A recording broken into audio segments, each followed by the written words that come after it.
உலக பிரசித்தி பெற்ற நாகூர் தர்காவினுடைய 469வது கந்தூரி விழாவில் முன்னெச்சரிக்கை நடவடிக்கைகள் ஏற்பாடுகள் என்ன செய்திருக்கின்றார்கள் என்பது குறித்து நாகூர் கலிஃபாவிடம் கேட்டு தெரிந்து கொள்வோம். இந்த இதனை நீங்கள் படிச்சீங்களா? இதற்கு உங்ககிட்ட ஏதாவது விளக்கம் இருக்கா? அதாவது நீங்கள் இன்டர்வியூ எடுக்க கூப்பிட்டது நாகூர் தர்காவுடைய கந்தூரியை பற்றி மக்களுக்கு என்னென்ன செஞ்சுருக்கீங்க, இது எப்படி பாரம்பரியங்கிறத மக்களுக்கு எடுத்து சொல்லுங்கன்னு சொல்லிட்டு தான் கூப்பிட்டீங்க. இருந்தாலும் இதை பற்றி நீங்கள் கேட்பீங்கன்னு எனக்கு தெரியும். இதில் நானும் பதில் சொல்லக்கூடிய ஒரு நபராக நிர்வாகத்தில் ஒரு கலிஃபாங்கிற முறையிலையும் ஒரு ட்ரஸ்டிங்கிற முறையிலையும் இதுக்கு நான் விளக்கம் கொடுத்து தான் ஆகணும். மொத்த வருமானம் எவ்வளவு? அந்த வருமானம் முறைப்படி செலவிடப்படுதா? தர்காவுடைய வருமானங்கிறது ஆண்டுக்கு சுமார் 6 கோடி.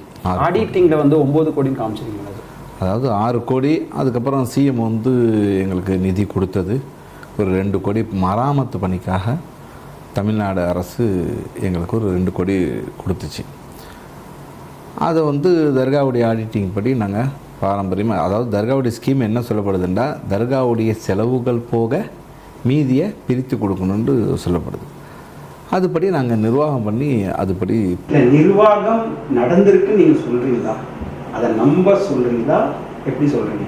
நிர்வாகம் நடந்திருந்தா அங்கே அடிப்படை வசதிகளே இல்லை அப்படின்றது ஒரு ஆதாரபூர்வமான விஷயமா இருக்குது. அதை நீங்கள் எப்படி பார்க்குறீங்க? அடிப்படை வசதிகள், செய்ய வேண்டிய வசதிகள் இன்னும் நிறைய இருக்குது. சொல்லப்போனால் கழிவறை வசதி, குடிநீர் வசதி, மக்களுக்கு இன்னும் போக்குவரத்து வசதி, இன்னும் நிறைய வசதிகள் செய்ய வேண்டியது இருக்குது. எங்கள் தர்காவில் ஒரு சில குழப்பங்கள் நடந்து கொண்டு இருக்குது. இது இத்தனை வருஷமாக இல்லை, கடந்த 3 ஆண்டுகளாக ஒரு பயங்கரமான குழப்பங்கள் இருக்குது. எங்களுக்குன்னு ஒரு ஸ்கீம் இருக்குது. அந்த ஸ்கீம் படி நாங்கள் நடந்துக்கிட்டோம். இல்லை, இதை பற்றியான விளக்கத்தை நீங்கள் முன்னாடியே ரொம்ப விளக்கமாக எனக்கு சொல்லிட்டீங்க. இல்லை, அதில் தான் ஒரு தொடர் இருக்குது. அந்த ஸ்கீமில் 8 ட்ரஸ்டி இருக்குது. அந்த 8 ட்ரஸ்டிங்கிறதுல 8ஆவதாக ட்ரஸ்டியாக இருக்கிறவங்க இறந்து போயிடுறாங்க. அதுக்காக பல பேர் தான் வாரிசுன்னு சொல்லிட்டு வழக்கு பதிவு பண்ணுறாங்க. எங்கள்கிட்ட மனு கொடுத்தாங்க. நாங்கள் யார் வாரிசுங்கிறத உரிமையல் நீதிமன்றம் போயிட்டு வாங்கன்னு சொல்லிட்டு நாகப்பட்டினத்தில் உள்ள சப்கோர்ட்டுக்கு நாங்கள் அனுப்பி வச்சோம். அதில் போய் எல்லோரும் வழக்கு பதிவு பண்ணாங்க. அதில் ஒரு 4 பேர் மட்டும் சென்னை உயர்நீதிமன்றம் போய் ஒரு மீடியேஷன் ஒன்று பண்ணிக்கிட்டு அது மூலியமாக வந்தாங்க. அது எங்களுடைய ஸ்கீமுக்கு எதிரானது. 8ஆவது ட்ரஸ்ட்டுக்கு யார் வாரிசோ அவங்களில் ஒரு ஆள் தான் வரணுமே தவிர மீடியேஷன் பண்ணி அவங்க உள்ளே வந்துட்டாங்க. மீடியேஷன் பண்ணி தர்காவுடைய, அதாவது அதில் எப்படின்னா நீதிபதிகள் அவங்கள்ட்டெல்லாம் இவங்க வக்குஃப் வாரியம் எல்லாத்தையும் இந்த 8ஆவது ட்ரஸ்ட்டுக்கு போட்டி போட்டாங்கள்ல, அவங்கெல்லாம் முறையிட்டது எப்படின்னா, தர்கா நிர்வாகம் அடஹாக் போர்டுகிட்ட போயிடுச்சு. எங்கள் தர்காவுடைய, அதாவது அதில் இந்த மீடியேஷனில் போட்ட ஒரு ஆள் தான் வழக்கே போட்டது. தர்கா ட்ரஸ்டிகள் எல்லாரும் ஊழல் பண்ணுறாங்கன்னு சொல்லிட்டு வழக்கு போட்டது அவர் தான். அந்த மாதிரி இவங்கெல்லாம் சேர்ந்து திருடுறாங்கன்னு சொல்லிட்டு சொன்னதும் அவர் தான். எங்கள் 8ஆவது ட்ரஸ்டியாக எங்கள் அப்பாவை, அது காமில் சாபுங்கிறவரை போடுங்க, அவர் போட்டு தான் நீங்கள் எலெக்ஷன் நடத்தணும், மேனேஜ் ட்ரஸ்டி எலெக்ஷன் நடத்தணும்னு சொல்லிட்டு சொல்கிறாரு. இது எப்படி இருக்குன்னா, எனக்கு 18 வயசு ஆகிற வரைக்கும் இந்தியாவில் தேர்தல் நடத்தக்கூடாது. இது எப்படி சாத்தியமாகும்? நீங்கள் 8ஆவது ட்ரஸ்டி யாருங்கிறத உங்கள் கோர்ட்டில் முடிவு பண்ணிட்டு வந்தீங்கன்னா அதில் சேர்த்துக்க போகிறாங்க. அது இல்லைன்னா 7 ட்ரஸ்டியை வச்சு இந்த தர்கா நிர்வாகம் ரன் பண்ணணும். அது எல்லாமே இந்த மேனேஜ் ட்ரஸ்டி எலெக்ஷன் நடத்தக்கூடாதுன்னு ஒரு ஸ்டே வாங்கி அதுக்கு நாங்கள் தர்கா சார்பாக போய் அந்த நேரத்தில் தான் வாட் தர்காவில் என்ன நடக்குது, தர்கா சார்பில் அப்படின்னு சொன்னீங்க இல்லையா? வழக்குகள் அப்படின்னு வந்தால் செலவினங்கள் உங்களுடைய கை காசில் செலவு பண்ணுறீங்களா, இல்லை மக்களுடைய உண்டியல் காசுல செலவு பண்ணுறீங்களா? மக்களுடைய உண்டியல் காசு தான். தர்காவுடைய பணத்தை எடுத்து தான் வழக்குகள் செலவு பண்ணுறோம். ஒரு தனிநபர் வழக்குக்கு நீங்கள் அந்த மாதிரி எடுக்கக்கூடியது அது இயல்பானது. அடிப்படை உங்களுடைய ஸ்கீமில் இருக்குன்னு நீங்கள் முன்னாடியே ஒரு ப்ரீஃபாக சொன்னீங்க. உங்கள் ஸ்கீமில் தான் இருக்குது. அன்றாட, அதாவது முக்கியமான தேவைகள் பூர்த்தி செய்த பிறகு மிச்சம் இருக்கக்கூடியது உங்களுடைய குடும்பத்தாருக்கு, அதாவது எத்தனை பரம்பரைகள் அந்த இவங்க இருக்காங்களோ அவங்களுக்கு கொடுக்கணுன்றது தான் அதில் இருக்குது. அந்த பைலால வழக்குகள் வரும்போது நீங்கள் அதிலிருந்து எடுத்து செலவு பண்ணலாம் அப்படின்னக்கூடிய ஏதாவது ஒரு விஷயம் அந்த பைலால. அதாவது நாகூர் தர்காக்கு வழக்குன்னு சொல்லத்துல தர்கா நிர்வாகம் இது குடும்ப சண்டை தானே. இது நீங்க எப்படி நாகூருடைய, இப்போ வேற தர்கால இருந்து நம்ம தர்காவை ஒரு அட்டாக் பண்ற மாதிரியோ இல்ல வேற விஷயத்த உரிமை மீறல் ஒரு பிரச்சனை கொண்டு வரும்போதோ ஒரு தனிப்பட்ட ஒரு விஷயங்களுக்காகவோ கொண்டு வரும்போது நீங்கள் தர்கானுடைய ஒரு வருவாயை எடுத்து நீங்கள் செலவு செய்வதுன்றது இயல்பு நிர்வாகத்துல. இங்கு நீங்க சொன்ன ஹிஸ்டரி வச்சுதான் நான் கேட்கிறேன். நீங்க பாரம்பரியம் மிக்க உங்களுடைய சொந்த பந்தங்கள் மட்டுமே அந்த நிர்வாகத்துல இருக்கக்கூடிய ஒரு விஷயம் மட்டுமே தான் அதுல இருக்கு, பரம்பரையாக. அதை மக்களுடைய உண்டியல் பணம், ஒவ்வொருத்தருடைய நேர்த்திக்கடனுடைய பணத்தை எடுத்து கூட்டுக்கு செலவு பண்ண அப்படின்றது எப்படி மக்கள் ஏற்றுக்கணும்னு நீங்க நினைக்கிறீங்க? கேட்குறது நியாயமான கேள்வி, கரெக்டான கேள்வி. அதே நேரத்தில் வழக்குன்று நாங்கள் போடலை, வேறு தனிநபர் ஒரு ஆள், இப்போ நீங்கள் சொன்னீங்கல்ல தனிநபரில் உங்களில் ஒரு ஆள் போடுறாருல, அப்போ தர்காவுடைய ஸ்கீமை பாரம்பரியத்தை காப்பாற்றுறதுக்காக நாங்கள் போய் தர்காவில் வழக்கு போட்டு சொல்ல என்ன தீர்ப்பாயிடுதுன்னா, தர்காவில் இப்போ நீங்கள் சொல்கிற மாதிரி எங்கள் குடும்பத்தில் ஒரு ஆள் அவர் போட்டி போடுறாரு, அந்த போட்டியில் எங்களை எல்லாம் திருடன்கிறாரு, எல்லாம் சொல்கிறாரு, வழக்கு பதிவு பண்ணுறாரு, எல்லாத்தையும் பண்ணதுக்கு பிறகு அந்த ஜட்ஜி என்ன பண்ணுறாங்க, நீதிபதி இவ்வளோ பெரிய பிரசித்தி பெற்ற ஒரு ஆலயம், இந்த ஆலயத்துக்கு வந்து நீதிமன்ற வரைக்கும் வரணுமா, உங்களுக்குள்ளே இப்போ நீங்கள் கேட்ட கேள்வி மாதிரியே தான் ஜட்ஜி கேட்டாப்புல கேட்டு இந்த மாதிரி நீங்களே இது பண்ணிக்க கூடாதான்னு சொல்லிட்டு தான் ஒவ்வொரு ட்ரஸ்டீஸையும் இன்டர்வியூ பண்ணுறாங்க. ஹைகோர்ட்டில் சென்னை உயர்நீதிமன்றத்தில் சேம்பரில் கூட இன்டர்வியூ பண்ணி அதுக்கப்புறம் வந்து சொல்ல ஒவ்வொரு ஆள் முன்னுக்கு பின் முரணாக சொல்ல வாட் என்ன நடக்குதுங்கிறத பார்க்குறதுக்காக என்ன பண்ணிட்டாங்க, ஒரு அட்ஹாக் போர்டை வந்து ஹைகோர்ட் வந்து அப்பாயின்மெண்ட் பண்ணுறாங்க. ரிட்டையர்டு ஜட்ஜிங்க ரிட்டையர்டு ஐஏஎஸ் 2 பேரையும் வந்து அப்பாயின்மெண்ட் பண்ணுறாங்க. இது அப்பாயின்மெண்ட் பண்ண வச்சது யாருண்டா, நீங்கள் சொன்ன மாதிரி ஒரு தனிநபருக்கு பதவி இல்லைன்னு அவர் தர்கா பேரில் போட்டதுக்காக நாங்கள் தர்காவை எப்படி நாங்கள் விட முடியும்? இன்னைக்கு முழுசா விட்டுட்டு தானே இருக்கீங்க. அந்த 4 பேர்கிட்டே மொத்தமாக ஒப்படைச்சிட்டு அந்த 4 பேர் தான் காரணம். ஆனால் அந்த நேரத்தில் வந்து நாங்கள் தர்காவை காப்பாற்றுறதுக்காக போனோங்க. போசல்ல இந்த அடஹாக் போர்டு வந்துட்டாங்க. அடஹாக் போர்டு வந்து உங்களுக்கு 2016 டேக் ஓவர் பண்ணி அவங்க நிர்வாகம் நடந்துகிட்டு இருக்கு. அப்போ நோ ட்ரஸ்டீஸ், புரியுதா இல்லையா? தர்கா நிர்வாகத்தில் அப்போ ட்ரஸ்டீஸ் இல்லாமல் அடஹாக் போர்டு வந்து 4 மாதம் வந்தவங்க அப்படியே கண்டினியூ பண்ணுறாங்கன்ற. அப்போ வந்து திரும்ப இடையில இந்த தண்ணீர் நான் சொல்கிறேன்ல, இந்த மீடியா சேனல் வந்தாங்கல்ல, இவங்களில் வந்து ஒரு ஆள் வந்து போட்டுக்கிட்டே இருக்கிறாங்க வழக்கு போட எப்படின்னாக்கா அது அப்படியே நீண்டுக்கிட்டே போனது. அது பார்த்தீங்கன்னா 4 வருஷம் 5 வருஷம் ஆகி 2019 இவங்க மீடியேஷன் பண்ணிட்டு வர்றாங்க. நாங்கள் சொன்னோம்ல யார் ட்ரஸ்டின்னு போயிட்டு வாங்கன்னு, மீடியேஷன் பண்ணிட்டு வந்தோடனே மறுபடியும் அந்த மீடியேஷன் வந்தாங்கல்ல, மீடியேஷன் வந்தோடனே அந்த மீடியேஷனில் ட்ரஸ்டிஸ்க்கு உரிமையை கேட்டு போராடுறாங்கல்ல. இப்போ மீதி பேர் இவங்க 4 பேர் அல்லாமல் இன்னும் 2-3 பேர் இருக்கிறாங்க. அந்த 2 பேரில் ஒரு ஆள் போய் டிவிஷன் பெஞ்சில் ஸ்டே எடுத்துகிட்டு வராங்க. ஸ்டே எடுத்துகிட்டு வந்தோடனே மறுபடியும் இந்த அடஹாக் போர்டு கண்டினியூ பண்ணுறாங்க. இவங்கெல்லாம் ட்ரஸ்டியாக வந்ததுக்கு பிறகு அவங்க ஸ்டே எடுக்கிறாங்க. அடஹாக் போர்டு மறுபடியும் கண்டினியூ பண்ணுறாங்க. அடஹாக் போர்டு கண்டினியூ பண்ண இவங்களுக்கு எப்படி போயிடுச்சுன்னா, எல்லா ட்ரஸ்டீஸ் இன்க்ளூடிங் நான் எல்லாருமே வந்து ட்ரஸ்டியாக இல்லாமல் நாங்கள்லாம் இருக்க சொல்ல இதை வந்து நல்லா யூட்டிலைஸ் பண்ணுறாங்க, யூஸ் பண்ணுறாங்க. எப்படின்னா, நாங்கள் வந்து எங்களையும் உள்ளே சேர்த்துக்கிட்டிங்கன்னா நாங்களே உங்களுக்கு போராடி வாங்கி தர்றோம். அதாவது திருடன்னு சொன்னது அவங்க தான், வழக்கு போட்டது அவங்க தான், எல்லா ட்ரஸ்டையும் ஊழல் பண்ணுறாங்கன்னு போட்டது அவங்க தான். எங்களையும் சேர்த்துக்கிட்டா நாங்கள் மீட்டு தர்றோம்னு சொல்லிட்டு, அதாவது எங்களையும் சேர்த்துக்கிட்டா மீன்ஸ் இந்த டீலில் நான் ஒரு ஆள் மட்டும் கிடையாது, மற்றபடி 6 ட்ரஸ்டீஸும் நிற்கிறாங்க. 6 ட்ரஸ்டீஸும் இந்த மீடியேஷன் பண்ணிட்டு வராங்க. நான் 4 பேருக்கு அவங்க மீடியேஷன், அதாவது ஒரு மீடியேஷன் பண்ணுறீங்க ஒரு ஹைகோர்ட்டில் போட சொல்ல வக்குப் வாரியத்துக்கு எப்படின்னா தப்பாக சொல்லி எப்படின்னா அந்த அடஹாக் போர்டு வந்து திருடுறாங்க, ஊழல் பண்ணுறாங்க, எங்கள் தர்காவை வந்து அவங்க நிர்வாகம் பண்ணுறாங்க, எங்கள் தர்காவை எங்கள்கிட்ட மீட்டு கொடுங்க, நாங்கள் தான் நாவூர் ஆண்டவர பேரப்பில்லை மீட்டு கொடுங்க, இப்படி சென்டிமெண்ட்டாக இப்படி பேசல. அவங்க என்ன நினச்சிக்கிட்டாங்கன்னா வக்குப் வாரியமும் சரி நீதிமன்றம்னா, ஏன் நீங்கள் உங்களை அடஹாக் போர்டு ஏன் நீங்கள் இருக்கிறீங்க, இவங்க தர்காவை இவங்கள்ட்ட கொடுத்துடலாமல். நான் என்ன அப்பவும் வக்குப் வாரியத்தில் நான் என்ன சொல்கிறேன்னா, நீங்கள் கொடுங்க, எங்கள் 7 பேர்கிட்ட கொடுங்க, 8வது ட்ரஸ்ட்டு யாருங்கிறது நீதிமன்றம் முடிவு பண்ணி யார் ஒருத்தவங்க வந்தாலும் நீதிமன்ற உத்தரவு வாங்கிட்டு யார் வாரிசுன்னு வராங்களோ அவங்கள 8வது ட்ரஸ்டியாக சேர்த்துக்குவோங்கிறது தான் உண்மை. ஆனால் எப்படின்னா, நீங்கள் கேள்வியை அப்படியே திசை திருப்பி வேற இடத்துக்கு பொறுமையாக தள்ளிட்டு போறீங்க. என்னோட கேள்வி என்னன்னா, ரொம்ப ரொம்ப நிதானமான ஒரு கேள்வி என்னன்னா, நீதிமன்றம் என்பது நீங்கள் வழக்கு பதிவு செய்றீங்க, வழக்குக்கு இங்கே உண்டியலில் வரக்கூடிய காசை எடுத்து செல்லக்கூடிய நீங்கள் சொல்லக்கூடிய ஒரு விஷயம் நியாயமாக இருந்துச்சு. அதாவது நாங்கள் தர்காவை மீட்பதற்கும் எங்களுடைய உரிமையை காத்தாதான் அந்த தர்காவை நம்ம வந்து பாதுகாக்க முடியுன்றதுக்காக எடுத்து செலவு பண்ணது நியாயமானது. ஆனால் இதில் என்ன கேள்விக்குறினா, இவங்க எல்லாருமே மாற்றான ஆட்கள் கிடையாது. உங்கள் குடும்பத்தை சார்ந்தவர்கள் தான், சித்தப்பா, பெரியப்பா, அத்தைமார்கள், மாமன், இந்த குடும்பத்தை சார்ந்த இந்த உட்கார்ந்து பேசி முடிவெடுத்து பண்ண வேண்டிய ஒரு விஷயத்தை, ரொம்ப இயல்பா முடிக்க வேண்டிய ஒரு விஷயத்தை காம்ப்ளிகேஷனா நீங்க கொடுத்து மக்களுடைய பணம் ஏன் விரயமாச்சுன்றதா என்னோட கேள்வி. அதாவது மீட்டு தாங்கன்னு சொல்லிட்டு அங்கே வழக்கு போட்டாங்க. எதுக்கு இவ்வளோ சுத்து சொல்கிறேன்டா, அந்த மீட்டு தர்ற இடத்துல வந்து அடஹாக் போர்ட்லேருந்து மீட்கிற இடத்துல வந்து மீதி 6 ட்ரஸ்டீஸும் இருக்கிறாங்க. நான் சொல்கிறேன் 7 பேர்கிட்ட கொடுத்துருங்க, யார் போராடி வரணுமெண்டா அன்னைக்கே முடிஞ்சிடும். எங்கள்கிட்ட கொடுத்துருந்தா 7 பேர்கிட்ட கொடுத்துருந்தா 8வது யாருன்னு போராடி வந்தால் அன்னையோட முடிஞ்சு அவங்களுடைய சொந்த இதுக்கு அவங்க செலவு பண்ணிட்டு இருப்பாங்க. அன்னையோட தர்கா செலவு முடிஞ்சிருச்சு. நான் சொல்கிறது 2019. இப்போ இன்னைக்கு 2025, 6 ஆண்டுகள்.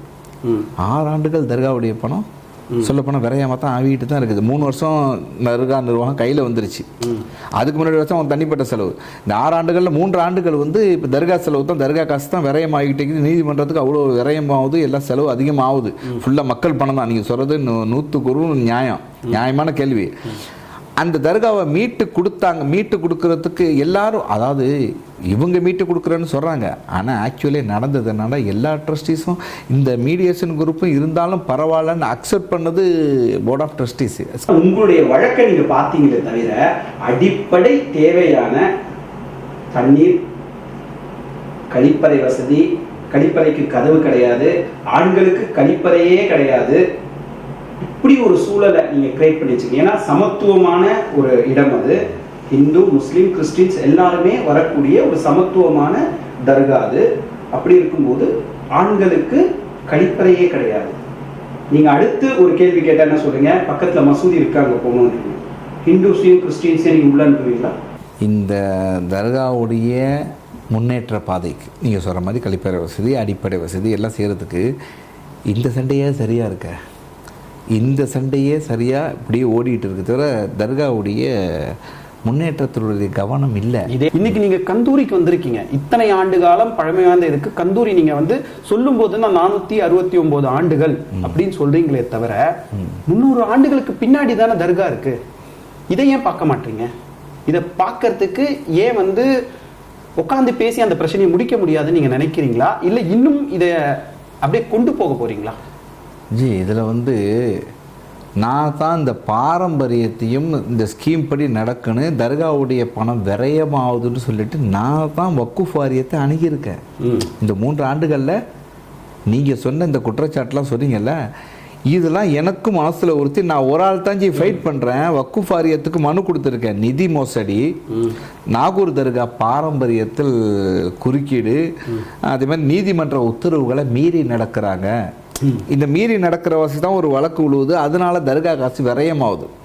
இது பார்த்தீங்கன்னா இந்த மீடியேஷனை காப்பாற்றுறதுக்காக நடக்குது. மொத்தத்தில் நீங்கள் சொன்ன மாதிரி அடிப்படை வசதிகளோ மக்களோட தேவையோ ஆன்மீக இதோ எதையுமே பார்க்காம இந்த 4 பேர் 7+, அதாவது இந்த 7+4 இந்த மீடியேஷன் குரூப்பை வந்து ட்ரஸ்டிகளை காப்பாற்றணும். அதாவது அதில் தன்னையை தானே எல்லாம் ப்ரொமோட் பண்ணிக்கிட்டு மொத்தத்தில் நிறைய ஒரு தர்காவுடைய பணம் விரயமாகுது. இதெல்லாம் எதிர்த்து வக்கு போர்டில் கம்ப்ளைண்ட் கொடுத்ததுனா தான் இப்போ சென்னை உயர் நீதிமன்றத்தில் ஸ்கீமுக்கு எதிராகவும் நிதி மோசடி நடக்குதுன்னு வழக்கு நான் தான் பதிவு பண்ணிக்கிறேன். தர்காவுடைய கலிஃபா, தர்காவுடைய ட்ரஸ்டிங்கிற முறையில். இப்போ நீங்கள் கேட்டிங்கல்ல இது இப்போ தொடருமான்னு கேட்டிங்கல்ல, நான் ஒரு ஆள் தான் ஃபைட் பண்ணுறேன். இதில் அங்கே சுற்றி இருக்கக்கூடிய, அதாவது அந்த கோவிலுக்கு கொடுக்கப்பட்ட நிலங்கள் எல்லாம் சுற்றி இருக்கக்கூடிய கடைகளாக மாற்றுவது, அதாவது வணிக வளாகம், ஐடி மாதிரி, எக்ஸாம்பிள் கார்பரேட் மாதிரியான ஒரு சூழல் நாகூர் இடத்த மாறுது அப்படின்னு சொல்லி அடுத்த ஒரு புகார் இப்போ எழும்ப ஆரம்பிச்சிருக்கு. நீங்கள் யோசிச்சு பாருங்க, ஒரு ஆன்மீக தலத்தில் செருப்பு விடுறதுக்கு காசு, டாய்லெட் போடுறதுக்கு காசு, ஓகேங்களா? டாய்லெட் போனால் அங்கே சுத்தமாக இருக்கணும், இருக்காது, கதவு வேற உடஞ்சிருக்கும். நான் எல்லாமே ஆதாரப்பூர்வமாக வச்சுக்கிட்டு தான் பேசுகிறேன். இது நான் வெளியிட்டிருக்கிறது 2 பேப்பர் தான். 234 பக்கம் பேப்பர் தெளிவாக கிளியராக எடுத்து வச்சுட்டு தான் நான் உங்களை கேள்வி கேட்குறேன். நான் அதனால தான் எதுவும் சொல்லலை உங்களை. ஏன்னா நீங்கள் கண்டிப்பாக இதில் கலந்துக்கணும். ஏன்னா பதில் சொல்லக்கூடிய இடத்துல நீங்கள் எல்லாரும் இருக்கீங்கன்றது தான் நான் அணுகியிருக்கேன். போன வாரம் நான் ஒரு வீடியோ வெளியிட்டிருந்தேன். இந்திய கம்யூனிஸ்ட் கட்சியினுடைய சிறுபான்மை பிரிவு மாநில தலைவருடைய ஒரு இது வெளியிட்டிருந்தேன். அதுலேயும் அவரும் கடுமையான குற்றச்சாட்டு வைக்கிறார். அவரும் நீதிமன்றம் தான் சொல்றாரு, நீங்களும் நீதிமன்றம் தான் சொல்றீங்க. இது வந்து ஒரு முற்றுப்புள்ளி இருந்து பொதுமக்களுக்கான விடிவு காலம் இதுல புறக்குமா புறக்காதா? புறக்கஞ்சி தமிழக அரசு இதில் தலையிடுன்னு வக்குஃப் வாரியத்தை தான் இப்போ கண்ட்ரோல் வந்து தர்கா வந்து அதாவது எங்களுக்கு ஸ்கீம் கோர்ட்டாக வக்குஃப் வாரியமாங்க சொல்ல இன்றைக்கி உயர்நீதிமன்றம் உச்சநீதிமன்றம் தீர்ப்பளித்து வக்குஃப் வாரியம் அதாவது கவர்ன் பண்ணுற அதாவது நிர்வாகம் நாங்கள் பண்ணாலும் எங்கள் நிர்வாகத்தில் ஏதாச்சும் ஒரு பிரச்சனைன்னு வந்தால் ஸ்கீமில் எப்படின்னா நீங்கள் நீதிமன்றத்தை நாடுங்கன்னு சொல்லிட்டு ஸ்கீம் நீதிமன்றம் எங்களுக்கு நாகப்பட்டினம் உயர் நீதிமன்றம் இப்போ வக்குஃப் வாரிய வக்குஃப் ஆக்ட் வந்து வச்சு வக்குஃப் வாரியம்னு சொல்லிட்டு தீர்ப்பாயிடுச்சு. அது இருக்குது. அதை எதிர்த்து மேல்முறையீடு இப்போ தர்கா நிர்வாகத்தில் போகிறாங்கங்கிறது அது ஒரு பக்கத்தில் இருக்கட்டும். மொத்தத்தில் இப்படியே நீங்கள் சொன்ன மாதிரி வழக்குன்னு லட்சக்கணக்கான ரூபா வந்து போய்கிட்டே இது வழக்கு. நீங்கள் வழக்கு ஹிஸ்ட்ரி மட்டும் இதெல்லாம் சொல்லித்தான் நான் தோராயமாக சொல்லுங்களேன். மொத்தமாக எத்தனை வழக்கு வந்து நாகூர் தர்காவினுடைய பிரச்சனைகள் இருக்கக்கூடிய எத்தனை வழக்குகள் இருக்கு? தோராயமாக சொல்லப்போனால் ஒவ்வொரு ஆட்களையும் வச்சு இவங்க தான் கிரியேட் பண்ணுறது. ஒவ்வொரு ஆட்களையும் வச்சு சொல்லப்போனாக்கா தர்கா சம்மந்தப்பட்ட ஒரு 15-20 வழக்கு இருக்குஞ்சி. அதில் விரைவான பணம் தர்கா தரப்புல இருந்து, ஏன்னா உங்ககிட்ட ஆடிட்டிங் ரிப்போர்ட் இருக்கும், ஏன்னா நீங்கள் 8 பேரில் ஒரு ஆள், அதுவும் வந்து நீங்கள் சொன்ன பாரம்பரியத்தில் முதல் ட்ரஸ்டியே நீங்கள் தான். அப்படி இருக்கும்போது உங்ககிட்ட ஆடிட்டிங் காப்பி இல்லாமல் இருக்க போகிறது இல்லை. அதில் சொல்லுங்கள், ஏன்னா நான் அதெல்லாமே படிச்சுட்டேன், அதனால தான் நான் உங்களுக்கு கேட்குறேன். உங்கள் வாயினால சொல்லும்போது 15 லட்சத்துக்கு மேலே இருக்குஞ்சி. 15 லட்சம் 23 லட்சம் இருக்கலாம். உங்களுடைய அந்த நிர்வாகத்தில், குறிப்பாக தர்காவினுடைய நிர்வாகத்தில் ஊழலினுடைய உற்சவத்துக்கு போனதற்கு ஒரு அடையாளம் அதில் இருக்கு. அதை வந்து எந்த மாதிரி நீங்கள் பார்க்குறீங்க? அதாவது நாகப்பட்டினத்துலேருந்து தனியாக ஒரு ஃப்ளைட்டோ இல்லை வந்து பறக்கும் காரோ, டெஸ்லா இப்போ வெளியிடுறதா சொல்கிற அந்த பறக்கும் கார் கொண்டு போனால் கூட எவ்வளோ செலவாகும் நீங்கள் நினைக்கிறீங்க? 2 லட்சம் ரூபாய் ஆடிட்டிங்கில் காட்டுறாங்க. நாகப்பட்டினத்துலேருந்து சென்னைக்கு வந்ததாகவும் சென்னையிலேருந்து நாகப்பட்டினம் போனதாகவும் 2 லட்சம் ரூபா வாய் கூசாமல் கணக்கு காமிச்சு வச்சுருக்காங்க. இதில் ஒரு உண்மையை சொல்லவா? சொல்லுங்கள். நீங்கள் சொல்கிற இந்த சென்னைக்கு, நாகூரிலேருந்து சென்னைக்கு நீதிமன்றத்துக்கு வழக்குக்காக சென்னை வந்ததுக்கு 2 லட்ச ரூபா, வண்டி வாகனத்துக்கு நாகூர் டு சென்னை வந்ததுக்கு 2 லட்ச ரூபா போட்டதை அந்த பேப்பரை வெளியாக்கி வக்கு போர்டில் வந்து புகார் கொடுத்ததே நான் தான். எப்படி? அப்போ வக்கு வாரியம் சரியா செயல்படலையா? இந்த விஷயம் வக்கு வாரியத்திட்ட நான் கொடுத்து வக்கு வாரியத்தையும் விலைக்கு வாங்கிட்டாங்களா? வக்குஃப் வாரியத்தில் கொடுத்துட்டேன். வக்குஃப் வாரியத்திட்ட கம்ப்ளைண்ட் கொடுத்து கோர்ட்டில் டைரக்ஷன் வாங்கி அதில் இட்காட்டு நிறுவனத்துக்கு வக்குஃப் வாரியம் பரிந்துரை செய்யப்பட்டது. எப்போ? 2023 நீ 2025 ஆச்சு. இட்காட்டு நிறுவனமும் வரல, வக்குஃப் அறிக்கையும் தாக்கல் பண்ணலை. ஏன்னா நான் தான் புகார் கொடுத்துருக்கேன். இப்போ நீங்கள் சொன்னீங்கல்ல ஊழல், இந்த ஊழலை வெளிக்கொண்டு வந்தது நான். தர்காவுடைய நாகப்பட்டினத்தில் உள்ளூர் வண்டி வாடகை 75,000. உள்ளூர் வண்டி வாடகை எத்தனை? உள்ளூர்னா எப்படி? நாகூர் நாகப்பட்டினத்துக்கு வண்டி வாடகை 75,000. இன்னும் வந்து இன்னும் ஊழல்களை நான் வந்து சொல்லிக்கிட்டு போவேன். நீங்கள் சொன்னீங்கல்ல முற்றுப்புள்ளி நாகூர் ஆண்டவருடைய பணங்கள் விரயமாகுதுன்னு. இதுக்கு தமிழக அரசு தலையிட்டு வக்குஃப் வாரியம் தலையிடுனுஞ்சி. ஏன்னா எங்களுடைய இப்போ கண்ட்ரோல் வக்குஃப் வாரியத்தில் இருக்கல. இப்படியே கேஸுன்னு போயிட்டு தான் வக்குஃப் வாரியம் தலையிடுன்னு. ஏன் தலையிட மாட்டேங்க? தலையிடுனுங்கிறதுக்கு தான் நாங்கள் இப்போ நாங்கள் வழக்கு போட்டிருக்கோம். அந்த வழக்கு போட்டாலும் வக்குஃப் வாரியத்துக்கு தான் டைரக்ஷன். அதை துறை சார்ந்த சிறுபான்மை துறை அமைச்சரை நீங்கள் சந்திச்சிருக்கீங்களா? இதற்கான தீர்வு வந்து வேணும் அப்படின்றத முதல்வரை சந்திக்கிறதுக்கான தனி சந்தனக்கட்டை வாங்கணும்னா நீங்கள் முதல்வரை சந்திக்கிறீங்க. அது வந்து அவருடைய ஆண்டவருடைய, அது அரசாங்கம் சரியான மதிப்பீட்டை சரியான முறையில் எப்பவுமே பண்றாங்க. அந்த நேரத்தில் கூட இந்த புகாரை சொல்லி பேசுறதுக்கோ மனு கொடுக்கறதுக்கோ யாரும் போனதா இது வரைக்கும் இல்லையே. ஆமாம், இதில் நல்ல நீ அருமையான கேள்வி கேட்டுட்டீங்க. புகார் கொடுக்குறேன்னா நான் மட்டும்தான் போகணும். மீதி இப்போ 6 பேர் மீடியேஷன் ட்ரஸ்டி 4 பேர் மொத்தம் சேர்த்து 10 பேர் வந்து ஒரு சைடில் வைக்கிறாங்க. நான் ஒரு ஆள் தான் எதிர்த்து கொடி பிடிச்சி நின்றுக்கிட்டு இருக்கேன். நான் தான் அப்பாயின்மெண்ட் எடுத்து நான் அப்போ 10 பேர் சொல்கிறது எடுக்குமா, நான் ஒரு ஆள் சொல்கிறது எடுக்குமா? அதுக்கு தான் இப்போ நீதிமன்றம் போயிருக்கேன். அரசாங்கத்திட்ட முறையிட்டாலும் சிறுபான்மைத்துறை அமைச்சர்கிட்ட முறையிட்டாலும் 10 எப்படி சொல்கிறாங்கன்னா, நீங்கள் சொல்கிற மாதிரி எல்லாம் சமாதானமாக போங்க. எதுக்கு? திருடுறதுக்கா? திருட்டுக்கு சமாதானமாக போகிறதா? அநியாயம் நடக்குது, அக்கிரமம் நடக்குதுன்னு பேப்பர் எவிடன்ஸ் சொல்கிறேன், நான் போய் காட்டுறேன். நடவடிக்கை நீ எடுக்கலை. நீங்கள் சொல்கிறீங்க டெவலப் பண்ணுங்கண்டா. இங்கே இப்போ நீங்கள் ஒன்றும் ஆனால் இப்போ ட்ரஸ்டிகளில் யாரையாச்சும் ஒரு ஆளை பரம்பரை ட்ரஸ்டிகளில் கூப்பிட்டு கேட்டு சொன்னீங்கன்னாக்கா இது டெவலப் பண்ணிக்கிறோன்னு சொல்லுவாங்க. எதுவும் டெவலப்லாம் ஆகலை. இல்லை, அதை பற்றி யாருமே பேசுறதுக்கு அந்த ஒரு விஷயம் இருக்குமான்னு கூட எனக்கு தெரியலை. ஏன்னா நான் விஷயத்த சொல்லுவாங்க அதையும் நானே சொல்லிடுறேன். தர்காவுடைய சொத்துக்களை எல்லாம் மீட்டோம், 2 லட்சம் சதுரடியை மீட்டோம். தர்காவுடைய சொத்துக்கள் நான் சொன்னல 2 லட்சம் சதுரடியை மீட்டுட்டு 20 லட்சம் சதுரடியை வந்து ஏலம் போட்டு விற்கிறது தான் வந்து தர்காவினுடைய பணியா, ட்ரஸ்டினுடைய பணியா? 2 லட்சம் சதுரடியை மீட்டுட்டு அதை மீட்டிட்டோம்னு சொல்லிட்டு ரெக்கார்டு கிரியேட் பண்ணிட்டு இப்போ அந்த 2 லட்சம் சதுரடிக்கு என்ன வருமானம்?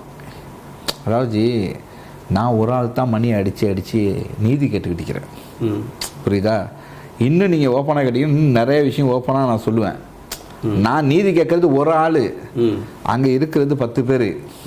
அங்கே நடக்கிறது எங்களுடைய தர்காவுடைய ஸ்கீமுக்கு எதிராக நடக்குது. நான் ஒன் ஆஃப் தி ட்ரஸ்டி, நான் போய் கேட்க சொல்ல நீதிமன்றத்துக்கு போக நடுவில் கூட இந்த கலிஃபான்ற, அதாவது மற்ற தர்காக்களுக்கு இல்லாத ஒரு தனித்துவம் நாகூர் தர்கா ஹலிஃபாக்கு இருக்கு. இங்க ஹலிஃபான்றதையே வந்து ஒரு பெரும் கேள்விக்குறியான ஒரு விஷயத்தை கடந்த ஒரு 2-3 ஆண்டுகளுக்கு முன்னாடி கொண்டு வந்தாங்க. அதை கூட நீங்க நீதிமன்றம் மூலியம் போராடி ஜெயிச்சிங்க. கண்டிப்பா அது ஜெயிச்சிங்க. அது வந்து நினைவு கூற வேண்டிய இந்த இடத்துல தருணம் அது. இப்போ இதுக்கு நீங்க போராடிட்டு இருக்கீங்களே, இதனுடைய வெற்றி எவ்வளவு தூரத்துல இருக்கு? இந்த திருட்டு, இந்த ஊழல், இதெல்லாம் நான் தட்டி கேட்குற வசதி தான் என்னுடைய கலிஃபா பதவிக்கு அவங்க வந்து வழக்கு போட்டு என்னை இல்லாத குற்றச்சாட்டுக்களை எல்லாம் சொல்லி எல்லாம் பண்ணாங்க. அது ஆண்டவர் கிருபையெல்லாம் நம்ம வெற்றி பெற்று வந்துட்டோம்.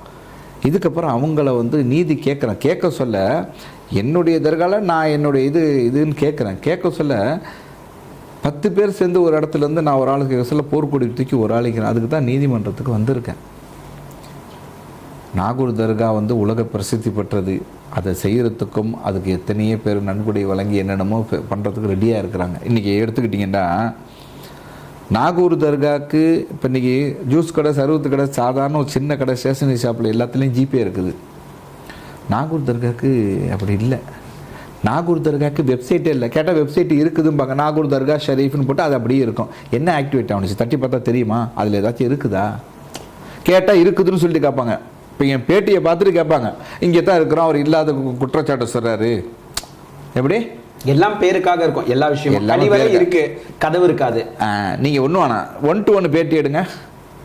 நானா உட்காந்து எல்லாத்தையும் பேட்டி எடுங்களா? அப்போ எதையுமே ப்ரூஃப் பண்ண முடியாது. கேட்டால் அந்த வெப்சைட் இருக்கா? இப்போ நான் என்னென்ன பேசுகிறேனோ எல்லாத்துக்கும் கவுண்ட்ரு வெப்சைட் இருக்குது. எங்கே இருக்குது? ஆன்லைன் எங்கே இருக்குது? வெப்சைட்டில் தட்டினா தான் எல்லா டீட்டெயிலும் வந்துடுமா. யார் ட்ரஸ்ட்டு, யார் கலிஃபா, யார் மீடியேஷன், எப்படி என்ன ஏது, யார் என்ன போஸ்டிங், டெசிக்னேஷன் அதில் வரும். அதனாலே வெப்சைட் போட மாட்டாங்க. நான் இந்த ஓப்பனாக சொல்கிறேன். லைவ் கொடுக்குறாங்களா தர்காவுக்கு? லைவ் கொடுக்க மாட்டாங்க. லைவ் கொடுத்தா யார் என்னன்னு தெரிஞ்சிடும். யூடியூப் சேனல்லேருந்து வரக்கூடிய எல்லா சேனலுக்கும் ரெஸ்ட்ரிக்ஷன் இப்போ 3 வருஷமா இல்லையே. அதில் கூட காசை வாங்கிட்டு தான் உள்ள அலோவ் பண்ணுறதாகவும் குற்றச்சாட்டுன்றதை விட நேரடியாகவே சொல்கிறாங்களே, காசு கட்டினா உள்ள அலோவ். அதாவது இன்னைக்கு நீங்கள் வந்து அறநிலையத்துறையை எடுத்துக்கிட்டீங்கனாலும் சரி, செக்ரட்டரியேட் எடுத்துக்கிட்டீங்கனாலும், சட்டசபை நடக்கும்போதும் சரி, நாடாளுமன்றத்துக்கே லைவ் கொண்டு வந்துட்டாங்க, வெளிப்படைத்தன்மையை கொண்டு வந்துட்டாங்க. நீங்க நாகூர் தர்காவினுடைய உலக பிரசித்தி பெற்றது வாய் வார்த்தையால. அவருடைய உலகம் முழுக்க அவருடைய இது வந்து சந்தனம் மணக்குது. ஆனா நிர்வாகிகளும் அந்த இருக்கக்கூடிய அந்த ட்ரஸ்டினுடைய மனம் வேற மாதிரி குறுகிய மனப்பான்மை இருக்குதுன்னு சொல்கிறீங்க. நான் என்ன சொல்கிறேன்டா, நாகூர் தர்கா கலிஃபான்னு ஒரு சேனல் வச்சு நான் நடக்கக்கூடிய நிகழ்ச்சிகளை மக்களுக்கு நான் காட்டுறேன். நாகூர் தர்கா கலிஃபான்னு ஒரு சேனல் வச்சு வரக்கூடிய டொனேஷனாக கலெக்ட் பண்ணி ஒரு அக்கௌண்ட்டில் போடுறான்னு சொல்லிட்டு என் பேரில் ஒரு கம்ப்ளைண்ட். அதெல்லாம் ஜெயிச்சு வந்துட்டேன்னு வைங்கன்னா, அதெல்லாம் ப்ரூவ் பண்ணிவிட்டேன். ஒரு 10 காசு கூட என் அக்கௌண்ட்டில் வந்து டொனேஷனாக உழுவலைங்கிறதெல்லாம் ஹைகோர்ட்டில் எல்லாத்தையும் ப்ரூவ் பண்ணிவிட்டு, வக்கு வாரியத்தையும் ப்ரூவ் பண்ணிட்டு தான் இன்றைக்கி வந்து உட்காந்துருக்கேன். அப்போ நம்மளை காட்டக்கூடாது, நம்மளை தெரியணும். பாரம்பரியத்தை அழிச்சிடலாம். பாரம்பரியத்தில் எல்லாத்தையுமே அழிக்கிறாங்க. இந்த 3 ஆண்டுகள், கடந்த 3 ஆண்டுகளுக்கு முன்னாடி நடந்த உருஸ்க்கும் இந்த 3 ஆண்டுகளில் நடந்த உருஸ்க்கும் நிறைய மாற்றங்கள் இருக்குது அப்படின்றத நீங்கள் ஒத்துக்கிறீங்களா? கண்டிப்பாக ஜி. பாரம்பரியத்தில் வந்து இடையூறுகள், மாற்றங்கள் எல்லாமே இந்த மீடியேஷன் குரூப் வந்ததுக்கப்புறம் தான் இருக்குது. இதனால் பல பிரச்சனைகள் எனக்கு வந்து நான் செய்யக்கூடாது, நாங்களும் செய்வோம், இது இந்த பாரம்பரியத்தில் நாங்களும் இது பண்ணுவோம் அது பண்ணுவோம்னு சொல்லிட்டு பிரச்சனைகள்லாம் வந்து ஆர்டிஓ வரைக்கும் போய் 107 எல்லார் பேர்லேயும் போட்டாங்க. இது பெரிய வருத்தத்துக்குரிய ஒரு பெரிய விஷயம். என்னன்னு சொன்னப்போனால் 107 வந்து ஒரு கோயில் திருவிழா, ஒரு தர்கா பிரச்சனை இதுன்னு வர சொல்ல ஊரில் வந்து 2 பேரையும் கூப்பிட்டு மத்திசம் பண்ணுவாங்க. மத்திசம் பண்ணி தான் 107 போட்டு பெயிண்டிங் போட்டு எல்லாத்தையும் இது பண்ணுவாங்க. பெரிய வெட்கக்கேடு என்னென்னா, நாகூர் தர்காவில் 2022 இந்த மீடியேஷன் நிர்வாகம் வந்ததுக்கு பிறகு அவங்க ட்ரஸ்டியாக வந்துட்டாங்க. அதே வந்தது தப்பு. பாரம்பரியத்தில் கையை வைக்கிறாங்க. ஏன்டா நான் தான் எல்லாத்தையும் எதுக்குறேன். எல்லா முடக்குறாங்க. என்னைய முடக்கிறதுக்காக என்னான வழக்கு எத்தனை புகாருங்கிறீங்க.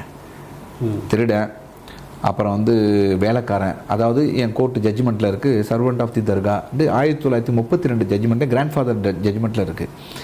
அதை வந்து இவர் வேலைக்காரன்னு சொல்லிட்டு வாதாடுறாங்க. அதோட ஜட்ஜி சீஃப் ஜஸ்டிஸ் தலைமை நீதிபதி சொன்னாப்புல, servant of the dargah means தர்காவுடைய சர்வெண்ட் இல்லை, இறை ஊழியம் செய்யக்கூடியவர், இறைவனுடைய அடியார் இருக்கிறாங்கல்ல அவங்களுக்கு இறை ஊழியம் செய்யக்கூடியவர் தான் சர்வெண்ட் ஆஃப் தி தர்கா.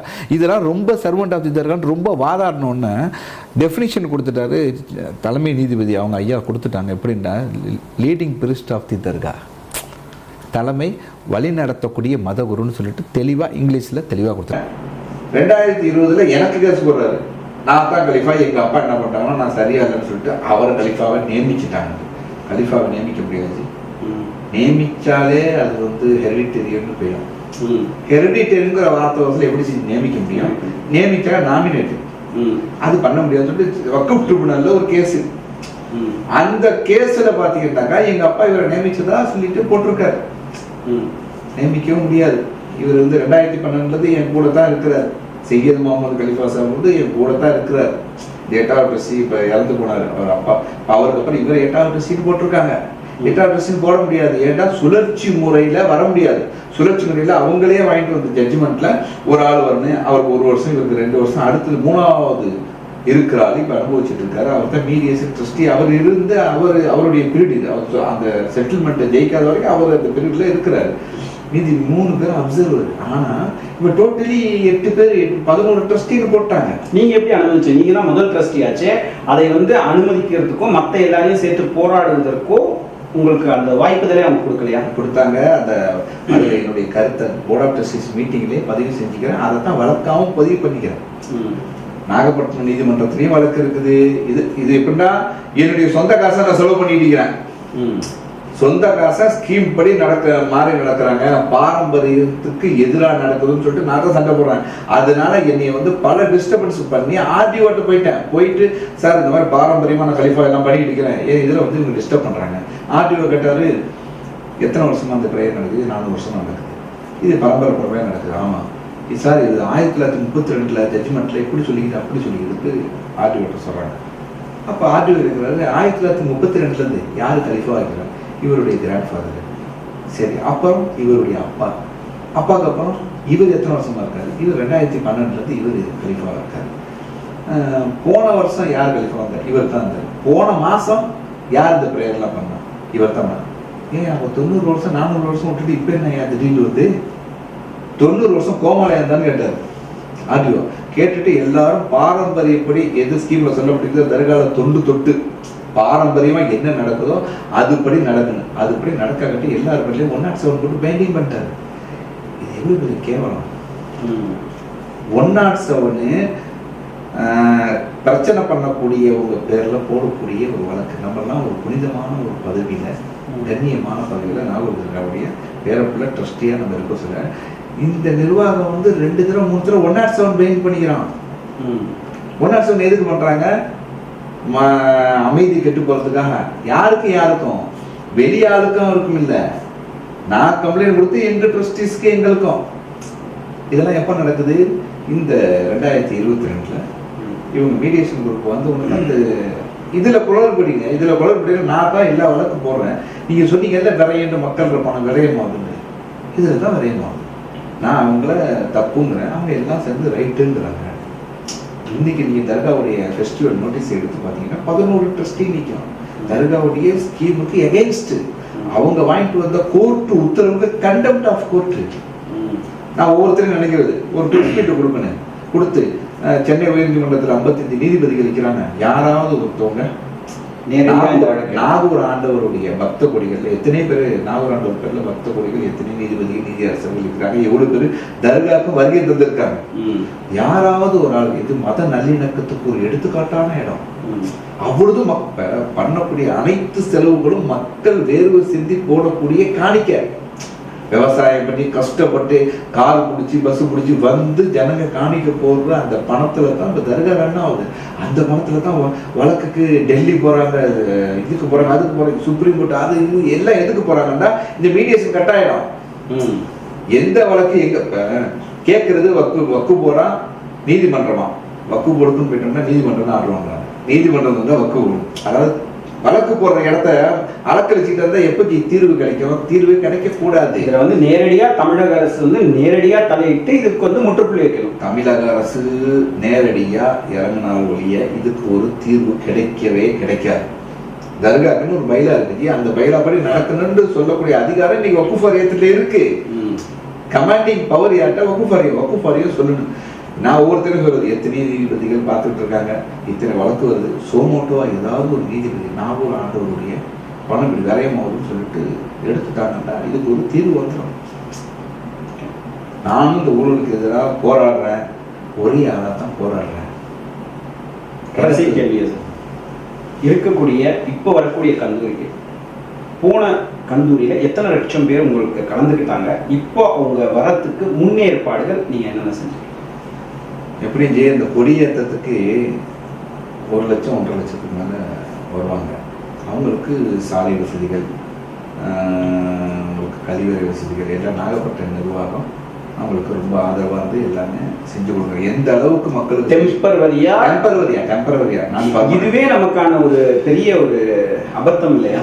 நம்ம கிட்ட பணம் இருக்கு, மக்கள் போடுற காணிக்கை பணமே 7 கோடி ரூபாய். இத்தனைக்கும் 2 மாத காலமாக ஒரு வருடத்துல ஒரு 6 தடவை வந்து டெண்டர் என்ற பேர்ல நீங்க வந்து டெண்டர் விட்டு முன்பணமாக வாங்கிக்கிறீங்க. ட்ரஸ்ட்டுக்கு வந்து முன்பணமாக வாங்கிக்கிறீங்க. அதை எடுத்தும் இல்ல இவ்வளவு வரல அந்த மாதிரி சொல்லக்கூடிய ஒரு விஷயமா நாகூர்ல கிடையாது. ஏன்னு சொன்னா முன்பணமா நீங்க வாங்கிக்கிறீங்க, முன்னாடியே ஏலம் விட்டுறீங்க. எல்லாத்துக்கும் ஏலம் விட்டு முன்பணமா வாங்குறீங்க, அதுவும் இருக்கு. அதை கூட அவங்க வந்து செலவு பண்றதுல அவங்களுக்கு என்ன பிரச்சனை? எல்லாமே நிர்வாகம் அந்த நேரத்துக்கு டெம்பரரி, அது பர்மனன்ட் சொல்யூஷன் அப்படின்றதே கிடையாது. அப்ப நாகூருக்கு தமிழக அரசு தலையிட்டால் மட்டும்தான் பர்மனன்ட் சொல்யூஷன். கண்டிப்பா அதுல வந்து எந்த ஒரு மாற்று கருத்தும் இல்லை. என்னுடைய சொந்த பணத்தை செலவு பண்ணி தான் வழக்கு போட்டு அதுலேயே மக்களுக்காகத்தான் அந்த வழக்கு போடுகிறேன். மக்கள் பண்ணி விரயமாவது இந்த மாதிரிலாம் விரயமாவதுன்னு சொல்லிட்டு தான் நான் நீதிமன்றத்தை அணுகி நான் இந்த அநியாயங்கள் நடக்குதுன்னு சொல்லும் பொழுதுதான் என்னை பர்சனலா வந்து 10 இருக்கிறாங்க. ஆமாம், எல்லாம் ஒரு வழக்கும் நிரூபிக்க முடியாது, ஆனா போடுறாங்க. போட்டாலும் நம்ம பேர் பணத்தை கட்டி வழக்காடணும். மன உடைச்சல் வழக்கு, பண செலவு ஒழிக்குன்னு மன உடைச்சலை கொடுத்தா இவங்க வந்து நம்ம பக்கம் வந்துடுவாங்க. நான் வந்து அதில் உறுதியா இருக்கு. நாகூர் ஆண்டவர் உங்களுக்கு கொடுத்த வாழ்க்கை இது, ஆண்டவர் கொடுத்த கண்ணியம். உலக மக்கள்லாம் நம்மளை கண்ணியப்படுத்துறதுக்கே அவங்களுக்கு கண்டிப்பா நம்ம செஞ்சே ஆகணும். வரக்கூடிய மக்கள் என்னுடைய சொந்த பாட்டனார் நாகூர் ஆண்டவர், என்னுடைய கிராண்ட் ஃபாதர். என்னுடைய வீட்டுக்கு வர்றவங்களுக்கு நான் தான் வசதி பண்ணி கொடுக்கணும். கொடுக்க முடியலையேங்கிற மன உளைச்சல் எனக்கு இருக்குது. அதுக்காக நான் நீதிமன்றத்தை போராடுறேன், வக்குஃப் வாரியத்தை போராடுறேன், ஒரே ஆள் போராடுறேன். வயசுல எனக்கு வந்து என் ட்ரஸ்டிஸ் எல்லாம் வயசு கூட, நான் வந்து வயசுல சின்னது, ஆனால் பதவி என்னோட பெருசு. தர்கா கலிஃபாங்கிறது ஆன்மீகத்தில் தலைமை பதவியில் நம்ம இருக்கிறோம். எல்லா நிகழ்ச்சிகளும் ஆன்மீக நிகழ்ச்சிகளை நடத்துறதுக்கு தான் நிர்வாகம். நிர்வாகம் பண்றதுக்காக ஆன்மீக நிகழ்ச்சி உண்டாகும். தர்காவுடைய 12 மாதங்களும் ஆன்மீக நிகழ்வுக்கு ஆன்மீக புண்ணிய ஸ்தலங்கிறதுக்கு தான் மக்கள் பிரசித்தி பெற்ற தர்கான்னு வர்றாங்களே தவிர நிர்வாக திறமையில ஆஸ்கார் அவார்டெல்லாம் யாரும் இங்க வாங்கல. இதுல என்னத்த ஆஸ்கார் இந்த புரிதல் அவங்களுக்கு இல்லையே. கண்டிப்பா இந்த புரிதல் இப்ப நீங்க சொல்ல வேண்டிய இந்த புரிதல் வந்துட்டாலே இதுக்கு தீர்வு கிடைச்சு. உதாரணத்துக்கு சொல்ல போனா, அப்ப நீங்க தர்காக்கு உங்க மூலியமா நான் ஏதாச்சும் ஒரு ஆட்களை வச்சு நீங்க தர்காக்கு செஞ்சு கொடுங்க, அது செஞ்சு கொடுங்கன்னு சொல்றது என்னுடைய கடமை. என்னையால செய்ய முடியலன்னா ஒரு காலத்தை நீங்க செஞ்சு கொடுங்க, இந்த கல் கொடுங்க, இந்த பைப் வாங்கிட்டாங்க, தர்காவை நீங்க சொல்ற மாதிரி தர்காவே செலவு பண்ணுன்னு நம்ம ஒருத்தவங்கள்ட்ட சொல்லி அவங்க செய்ய சொல்றோம்ல. இங்க எப்படின்னா தர்காவுடைய ஃபண்டே எடுத்து கடை கட்டி அதுக்கு தர்காவுடைய இதுல கல்வெட்டு, இதுதான் இப்போதைக்கு நடக்கிறது நிதர்சனமான உண்மை என்னன்னா, ஏன் தர்காக்கு நான் செய்யறதுக்கு நானே கல்வெட்டு வச்சு நானே திறந்து போனா. இந்த மாதிரி எங்க அப்பா இருக்க சொல்லியும் சரி, எங்க தாத்தா இருக்க சொல்லியும் சரி, முன்னாடி உள்ள ட்ரஸ்டிஸ்க்கும் இது யாரும் செய்யல. இந்த 3 வருஷம் அந்த மீடியேஷன் ட்ரஸ்டி வந்து இவங்களே ஒரு செய்யறது, இவங்களே போட்டோ எடுக்கிறது, இவங்களே கல்வெட்டு வச்சுருக்கு. என் வீட்டுக்கு நான் செய்யறதுக்கு நான் கல்வெட்டு வச்சுக்கோனா, என் வீட்டுக்கு யாராச்சும் நீங்க கதவு செஞ்சு கொடுக்குறீங்க, காங்கிரீட் போறீங்கன்னா அன்பளிப்புன்னு உங்க பேர் வைக்கலாம். ஏன் தர்காக்கு நிர்வாகம் பண்றதுக்கு தான் நான் ட்ரஸ்டியா இருக்கிறேன். அது என்னுடைய கடமை. நான் கடமையை செய்யறதுக்கு கல்வெட்டா? இந்த கல்வெட்டு கலாச்சாரம் தான் நடக்குது. இப்ப நீங்க சொன்னீங்க வணிக வளாகமா மாறுதுட்டு. நாகூர் ஆண்டவருடைய தர்காவை இந்த உயரமாகவும் இவ்வளோ பிரம்மாண்டமாகவும் கட்டினதுன்னா மக்கள் கூட்டமாக வரணும், அவங்களுக்கு சுவாச ட்ரபிள், அதாவது பிரீத்திங் ட்ரபிள் வரக்கூடாது. அதுக்காக தான் அந்த காலத்தில் ஆலயங்கள் என்ன உயரமாக கட்டினா மக்கள் கூடக்கூடிய இடம், மக்கள் வந்து ஆன்மீகத்தில் வரணும், மன நிம்மதி பெறணுங்கிறதுக்காகத்தான் தர்கா வந்து பொதுமக்கள் தங்குறதுக்காகத்தான் கட்டப்பட்டது. அதில் ஃபுல்லாக இப்போ கடையாக இருக்குது. கடை இருக்கிற கடையில் வந்து மலைக்கு ஒதுங்கிறதுக்கு ஜனங்களுக்கு இடம் இல்லை. எப்படி இதெல்லாம் எப்படி இருந்தால் இந்த பேட்டிலாம் பார்த்துட்டு கடைக்காரங்களுக்கு சொல்றது இவர் தான் வந்து கடையெல்லாம் காலி பண்ண சொல்றாரு. நான் யாரும் பயப்படுற மாதிரிலாம் கிடையாது. தர்காவை கட்டி கொடுத்தது பொதுமக்களுடைய வசதிக்காக. டாய்லெட் வசதி இல்லை, தங்குற இடம் இல்லை, தங்குற இடமே கம்மியா இருக்கு தர்காவில். அப்போ வந்து தங்குற இடம் எப்படி வரும்னா தர்காவுடைய கடைகள்லாம் இருக்குது. அதே பத்தாதுன்னு இருக்கிற கடை பத்தாதுன்னு இன்னும் கொஞ்சம் கடையை கட்டுறாங்க. இப்போ நீங்கள் தர்காவுடைய கிழக்கு வாசலில் பார்த்தீங்கன்னா இந்த ஃபக்கீர்மார்கள் இவங்கெல்லாம் வந்து தங்குறதுக்குள்ள பொதுமக்கள் தங்குறதுக்குள்ள மையத்துக்களை குளிப்பாட்டக்கூடிய இடங்கள் இது. அந்த இடம் சும்மா இருந்துச்சு, அதை இடிச்சுட்டு ரெனோவேஷன் பண்ணி கட்டுவாங்கன்னு பார்த்தா அதில் கடையை கட்டுறாங்க. இதுக்கு நீங்கள் அப்ஜெக்ஷன் தெரிவிச்சிங்களான்னு ஒரு கேள்வி கேட்பீங்க. நான் அந்த அப்ஜெக்ஷன் தெரிவிச்சா ஒரு 2000 லெட்டர் கொடுக்கணும். லெட்டர் கொடுத்து அவங்கள்ட்ட காப்பி வாங்கி 2000 வழக்கு பதிவு பண்ணிட்டு நான் என் ஊர் வாசலாம் வைத்துட்டு வழக்கு நீதிமன்றத்தில் தான் படுத்து தூங்கணும். இதுக்கு நீதிமன்றமும் தமிழக அரசும் தலையிட்டு ஒரு கண்காணிப்பு கூட ஓட்டிங்கன்னா உங்கள்கிட்ட சொல்ற மாதிரி அங்கே சொல்லிடுவேன்.